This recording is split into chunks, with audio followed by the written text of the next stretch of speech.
All right, guys. So a new thing came out from TMZ this morning. Now, it was claiming that Raquel Leviss, is currently negotiating her season 11 contract.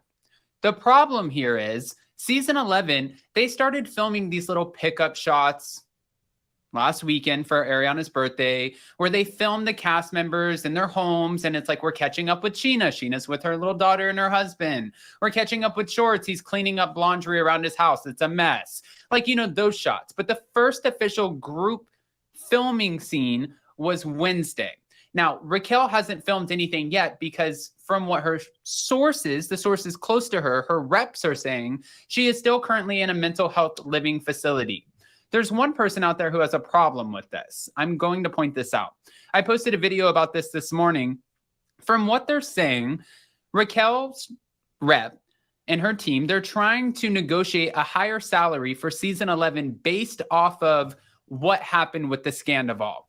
I'm wondering if you guys think because Raquel was a part of the scandal, I mean, she's one half of Sandoval or one third, however you want to look at this, does she deserve a higher pay? Because for those of you who don't know, there's a tier system in the salary in the way that the Vanderpump Rules cast is paid. They're not like housewives. Like, it's not every new contract you get to renegotiate with an added bonus and stuff like that. I'm sure there's little bonuses, yes, but it's a tier system. So, for example, when Stassi Schroeder left after season 1, when she ended up leaving and going and meeting her boyfriend Patrick and living in New York and taking a season off, when she came back, she was a season's pay behind Jax, Tom, Katie, Sheena, all of them.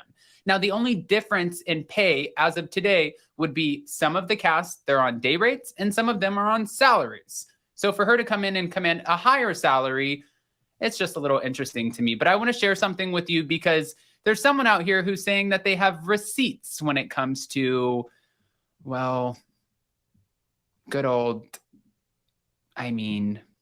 should we call her Rachel? I'm going to call her Rachella. Here, I'm going to bring up the receipts right now. Actually, let's just get to it because this is good. She's claiming that Raquel's not actually in a mental health facility and that she can prove it. Cece loves you. Go over and check her out. She said, okay, so let me explain to y'all a little bit of how TMZ works. TMZ and Radar Online have very close relationships with Bravo celebrities. They're good friends who are supposed to leak things or their PR team. They also know which reporter to send, where, and when they get the phone call. Hi, Josh. That being said, they just post without fact checking because they truly don't care. It's a money-driven business. All right. I'm going to skip the second one. But this one. But one thing I won't F with is mental health. Raquel clearly needs help, and that's okay. A lot of us do. But she was not in a mental health facility for 2 months. And yes, I know this for sure. And yes, I have seen receipts. I do not want to use I don't want them to use such a sensitive topic as mental health to negotiate a higher salary. Like, are you okay? I mean, that's kind of a pretty big deal to claim that you know for a fact, by the way, I'm going to share this next, but you know for a fact that she hasn't been in a mental health facility. Now, we've been claiming this for a long time because some people were saying that she was at a mental wellness retreat or a mental health wellness retreat, whatever you want to call it. It's very mixed. Let me bring this up really quick. Donna Gunter, Adam, did I see somewhere that you connected with Pops on Ancestry? I found out who my biological dad was on Ancestry when I was 50. Also, your biggest fan, Miss Bella, the princess of Palm Cheese, sends you her love. Aw, thank you. Yes, I did. I met Pops 3 years ago on Ancestry. Just a little over 3 years ago. Sure did. All right. So moving on, Tom Sandoval. Tom Sandoval missed the first week of filming for season 11. And some people were wondering why, but lo and behold, leave it up to TMZ again. Tom Sandoval is actually filming season 2 of Fox's Special Forces. And this is where they take him and a few other celebrities and they drop them in the middle of some cold ass location like New Zealand, because that's actually the location here.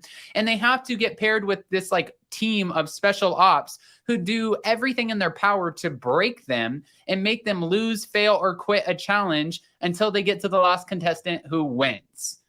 I don't care what he's doing in New Zealand, but I think New Zealand is just far enough to be like, you know what, Tom Sandoval, I hope you win that. Stay there as long as you want. You don't even got to come back. Just stay. Have a good time. We're okay with that, right? I mean, as soon as he gets back anyways, they're just going to be waiting to rip his head off. Like, it's just a matter of time. I mean, it's literally inevitable, but all right. So as we keep going, another thing that I wanted to talk to you guys about, because this was something that it's been heavy on my mind, right? We know that Vanderpump Rules, yes, while they're filming, all right, sure, fun. But what we didn't realize was there was another Bravo spinoff that was in the works. I think that was the biggest moment that we were all like, okay, so there is something happening. We're not crazy, which is great because for a while we were like, is Jackson Brittany, are they coming back? Are they not coming back? Can somebody please just let us know what's going on? Well, we can let you know what's going on because apparently Jackson Brittany and also Kristen Doute are filming this new Bravo spinoff, which is I guess it's supposed to be about 8 episodes. And the way that they describe it, it's like they give you the synopsis and they're like, listen, these West Hollywood friends give up bottle service for bottles. Baby bottles, that is, as they move on and evolve in life and go out on their endeavors. I'm like, where the hell is Kristen Doute's baby? What baby bottle? That girl is still on the same bottle. And that bottle has Tito's in it. There isn't no fucking baby bottle over here with Kristen Doute. So what are you talking about with the Vanderpump Valley of it all? No, if you guys want to bring Kristen Doute and Jackson them back, let's just have a more mature show. Put them with the original cast that we liked from the beginning. Can Charlie? I don't even know if we need Raquel at this point. Maybe we do. Maybe we don't. Don't bring in anybody new. Just give us the old cast. Because if we do a spinoff, a Vanderpump Rules, OG Vanderpump Valley sort of spinoff, Stassi Schroeder, she's not going to film. She doesn't even like Jackson Brittany right now. So she's not doing it. So if it's Jackson, Brittany, and Kristen, who else is it? Is Bravo going to let Sheena and Lala, since they have babies, are they going to be able to film for this spinoff? That wouldn't make a whole lot of sense, would it? So then are there going to be new people that we don't even know, which would have totally defeated the idea of having an OG spinoff in the first place? I mean, I have questions. And I think it's only fair that I get the answers to my questions. Oh, speaking of somebody who has questions, I don't know if you guys peeped this, but this is another person who has a lot going on. Lala Kent is getting ready here soon to actually sit down and interview Howie Mandel. Well, I guess Mandel's going to sit down with her and interview her. However this is going to go, but the way it's actually, hold on, and I know what you guys are thinking.